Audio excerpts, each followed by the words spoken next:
Today's community panel is sponsored by Carolina Trust Federal Credit Union. Oh, there's something so real about living local, about the people and the places where we live. Just look at all the reasons why we call this home. And I'm living local. I'm living local 'cause it's where I love to be. Good morning. Thanks so much for watching Living Local. It is our Financial Friday with Carolina Trust for the community panel today. August, who we got today? Yeah, so we have Michael King back with us, who is the CEO and founder of King One Properties International and is also the co-chair of the fundraising for the Horry County Domestic Violence Shelter. Oh, wow. And then we have Susan Branstrom, who is the recipient director of Caring in Our Lifetime. Well, awesome. So happy to have you both. And if they look familiar to you, they have both been on our Living Local show before. Yeah. So we're happy to have you both back. So October is Halloween month. There's so many things going on in There October, are. but Halloween's my favorite, so I'm going to start with that. What's everybody's plans for Halloween? Well, I have grandchildren, and I know my one granddaughter is going to be Rapunzel. Ooh, I don't know about the two older ones. They're 10 and 12 now, so it kind of makes me sad that Yeah. maybe they're not going to do Halloween. You know, that's so, you never know the age. Like, it's like, when No. does that age stop? I mean, I Exactly. feel like I did it a long time Yeah. until Yeah, I me was too, going me on too. doors and they were like, aren't you too old to be trick-or-treating? Yeah. And I was like, Well, I didn't think so. Yeah, but and I I had a love younger for candy. sister. Yeah. I had a younger sister, so I would always get to go a lot longer because I, would walk her up to the door Yeah. and kind of sneak in there and be like, oh, here's my treat bag too. Yeah, so that was nice. That's so funny. I have, little ones, and so I'm excited. My 2-year-old, who's almost 3, was kind of too young to know what was going on last year. So this is the first year that she's actually able to go and say trick or treat and Yeah. stuff. So I'm pretty excited. We still don't have a costume, but I was I'm about to say, excited are to y'all go all with her. dressing up together? Or? I try to always do some sort of like combined family costume. I just Yeah. feel like those are more fun. Right. Yeah. But they're I also agree. hard. Fun. They That's are. fun. They are hard. Right. Yeah. And then when you're Right. looking, you've got to have the certain amount of boys and a certain amount of girls. Yeah, to the match, right like, sizes the for different each. themes. Right. Yeah. But, yeah. We were the Incredibles last year, and that one was pretty fun. Oh, that's Oh, cute. fun. So Yes. I don't know. I don't know what Yeah. we're gonna do this year, but Yeah. we'll What see. about you, Mike? What are your kids going to be? We're going to be 101 Dalmatians. Oh, yeah, cute. With, I uh, love with that. the 4 children I have, 2 boys and 2 girls. They're going Yeah. to be little Dalmatian puppies. Victoria's going to be Corella DeVille. Oh And my I don't know if I'm either gosh. going to be the dog catcher or her husband, Corella DeVille's husband, with the same wig and everything. Yeah. That's funny. hilarious. It's going to be That's funny. fun. Yeah. Oh my gosh, I Funny. would have never That's thought of great. that. And with the new movie, I feel like that's so popular. I've been into like the Spirit Halloween stores, and with that new Cruella movie, I've seen some of those. So More, that's yeah.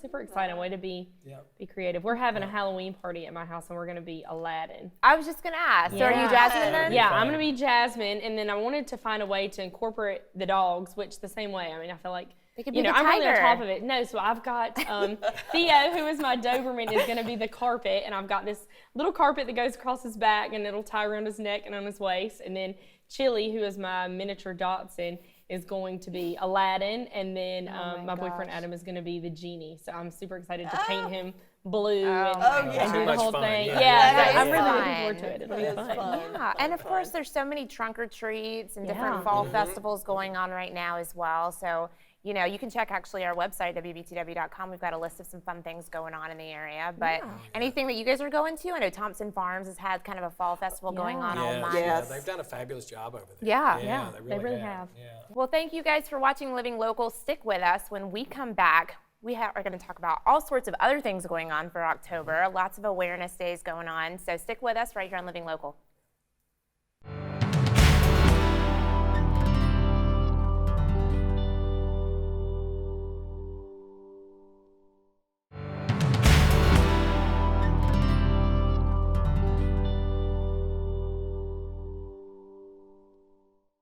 Welcome back. It's Carolina Trust Financial Friday community panel here on Living Local, which is the last Friday of every month. We were just chatting about Halloween and all the fun stuff going on in October, but it's also a lot of awareness month things going on, right? Right. Yeah. I think everyone knows, of breast cancer awareness, and you kind of think pink in October, but October is also Domestic Violence Awareness Month. It's Down Syndrome Awareness Month. It's Bullying Awareness Month. So there are a lot of very important causes that we should be shedding some light and bringing awareness to in the month of October. Absolutely. Yeah. And Susan, you're a part of Caring in Our Lifetime. Yes, I am. So will you tell folks a little bit about what the organization does? Sure. It actually, the history of it, in 1997, some employees from Time Warner Cable, way back when, they helped a colleague that was diagnosed with breast cancer, and they raised money for her. Okay. And it's kind of snowballed from there. Yeah.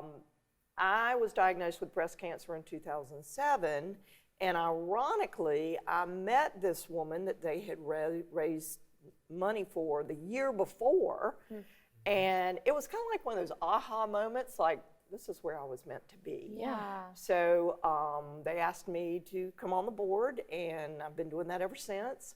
All of our money stays in Horry and Georgetown counties. We have a website, caringinourlifetime.com. You can fill out an application, and I look over that, and then from there we communicate and hopefully take care of your bills. And what does it raise money for exactly with the breast cancer process? For bills, for Okay. your radiation, for your chemotherapy, for your mainly your treatments. Okay. We work very closely with the radiation place here, and like I say, all of our money stays local, which is fabulous. I can negotiate bills a lot of times and get them to reduce it. I'm say, look, I'm sending you a check tomorrow, and they will take maybe 10 or 20% off. Wow. So that's the part that makes me feel good when Yeah, I that you're can do able that. to do something. Yes. And I guess to give people at home a little bit of a better idea, what about how many people do you guys have, apply, or how many people can you kind of help at one time with the fundraising efforts that you currently have? Ask me that. Currently, right now, we're helping 3. And it comes in spurts. I don't know why, but breast cancer doesn't pick and choose when it's going to come around. And maybe it's the awareness, but we've been in existence for so long, I hate that more people don't know about it. Sure. Yeah. And of course, in the last few years, our fundraising has kind of gone down a little bit, but we're still strong. Of So our fun one is the BFF, Breast Friends Forever, which is held at Barefoot every year. We did do that one. That was great. Love that. Duplin Winery has always helped us, and this year they are going to help us, but not in the way that we have been able to in the past. Hopefully that'll continue next year. Yeah. I mean, out of the blue, we just get checks, and it's fabulous. Yeah. Yeah. They're not made up to me, but Yeah. anyway, a lot of, the community is just great, and they continue to do it every year. It's not like, oh, I'll send you a check this year, but not next year. I mean, might not be getting as much as we have, but they're hanging in there. A lot of support. And well, yeah. like you said, breast cancer doesn't discriminate. You know, No. it doesn't pick and choose. And so I think, most people have been touched by a form of cancer in some way or another. Right. And Oh, so, exactly.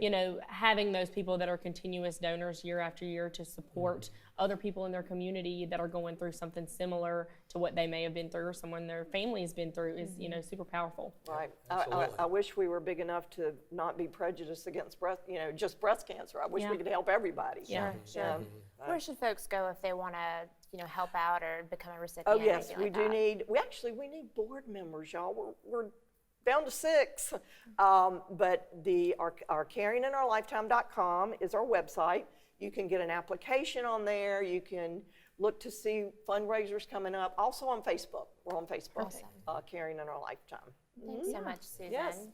All right, folks, stick with us right here on Living Local. We'll be right back with the Carolina Trust Financial Friday Community Panel.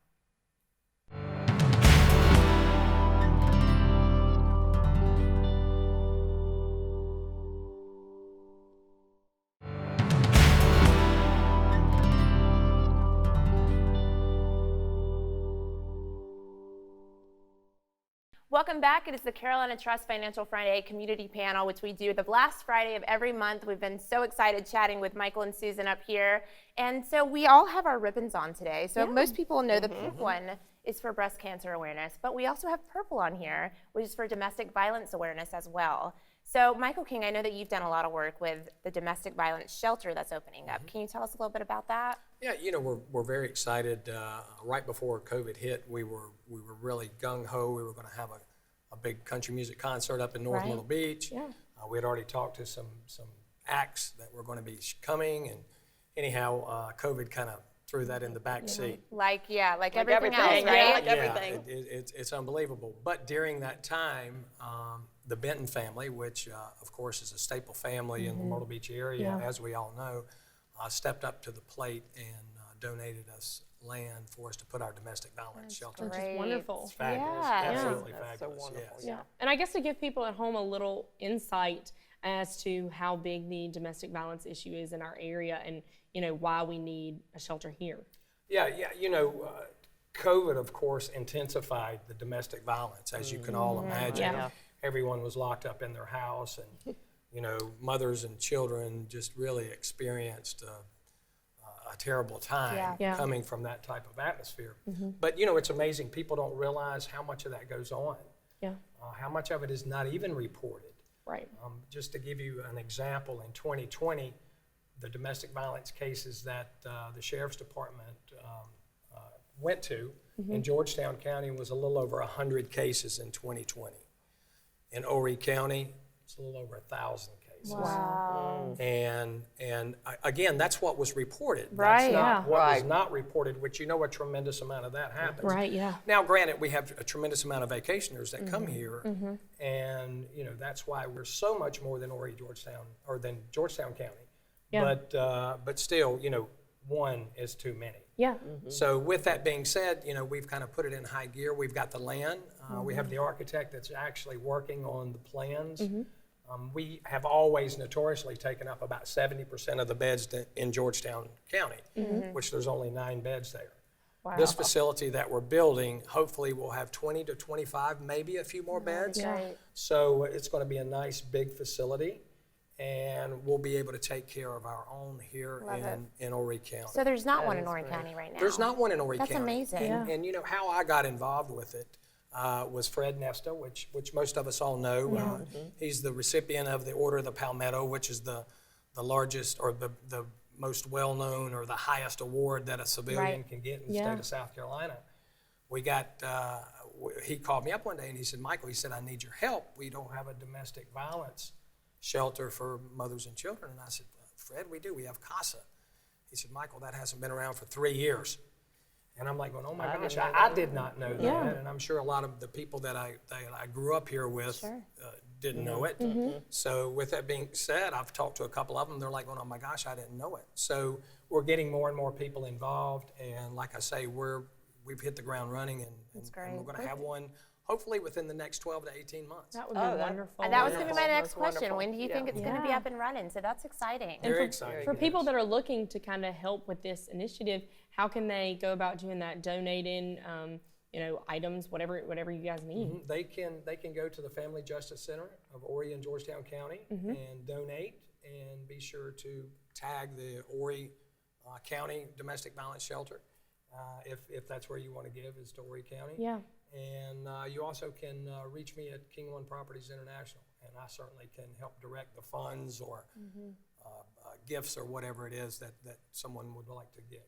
And what about folks that may need this service? Do they go to the same place? Or? They would call the Family Justice Center. Okay. They would call the Family Justice Center and reach out to them, and they have a whole process that's very quick, and it happens quick. They can come get you and make it really easy on someone that's experiencing, that tragedy. Yeah. Yeah. Right. Well, thank you for getting involved and helping to spearhead this, because that's Absolutely. definitely needed in our area. We need it so badly. Yeah, for sure. And I'm honored to say that Carolina Trust is donated to Caring in Our Lifetime and the Horry County Domestic Violence Shelter, as well as some of the other causes that we have going on this month. Like I said, it's Down Syndrome Awareness, so we've made a donation to the Grand Strand Society for Down Syndrome. And then with it being Bullying Awareness, of course, you guys know we are big sponsors of the I'm a Buddy, Not a Bully program that we do in schools. Of course, that's kind of been on the back burner a little bit because of everything going on with COVID. But, we are still a huge partner with Ricky Sapp, who comes out and talks and helps spread awareness. So, we are honored at Carolina Trust to be able to kind of spread awareness about such important issues in our community and make the community aware as to how they can help at home. And thank you for that. Yeah. For Yes, sure. wonderful. All right, well, thank you to both of our guests, Susan and Michael, and of course, you. always Thank you. August. Thanks so much for watching today for the Carolina Trust Financial Friday Community Panel on Living Local. See you next time.